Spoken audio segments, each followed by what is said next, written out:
Pengalaman menarik termasuk cerita mistis saat bertugas kerap terjadi pada pasukan-pasukan TNI Republik Indonesia. Pada kali ini kita akan membahas tentang seorang prajurit Kopassus yang tersesat di hutan belantara Papua. Seperti yang dialami, sebut saja namanya Selvanus, prajurit baret merah saat bertugas di Papua. Selvanus, prajurit pasukan elit TNI Angkatan Darat itu, membagikan pengalaman mistisnya dalam buku Kopassus untuk Indonesia yang ditulis Iwan Santosa dan E.A. Natanegara. Diceritakan Selvanus ditugaskan sebagai komandan pos di Timika. Lokasinya sangat rawan karena dekat dengan kelompok organisasi Papua Merdeka atau disingkat OPM yang dipimpin Kelly Kualik dan Thaddeus Yogi.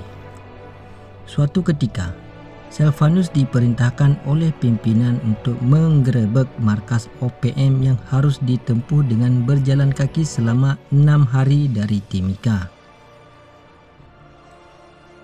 Selvanus bersama tim pun mulai berangkat ke lokasi pada Oktober saat musim hujan. Pada hari kelima, mereka bertemu sungai dengan arus yang sangat deras. Tim pun memutuskan untuk menyeberang dengan menggunakan tali. Kebetulan saya jago renang. Ketika saya lihat ada prajurit yang masuk ke pusaran air, saya juga ikut masuk dan menyelam, kata Selvanus. Sampai suatu titik, sungai itu hilang dan menjadi air terjun.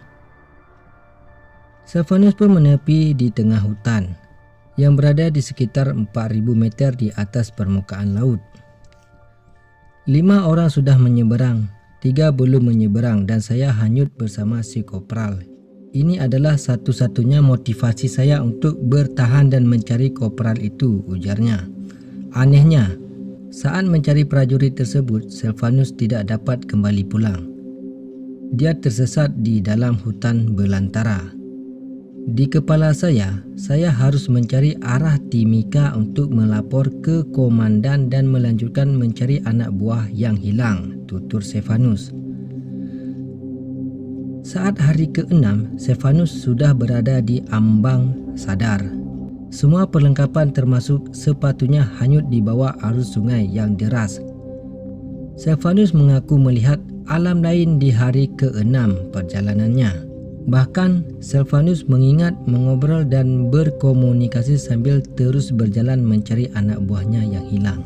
Hari ke-6 itu saya sudah melihat alam lain. Saya mulai mengobrol dan berkomunikasi. Mungkin itu hanya halusinasi saya saja. Namun anehnya, saya masih terus bisa berjalan bahkan sampai hari ke-11.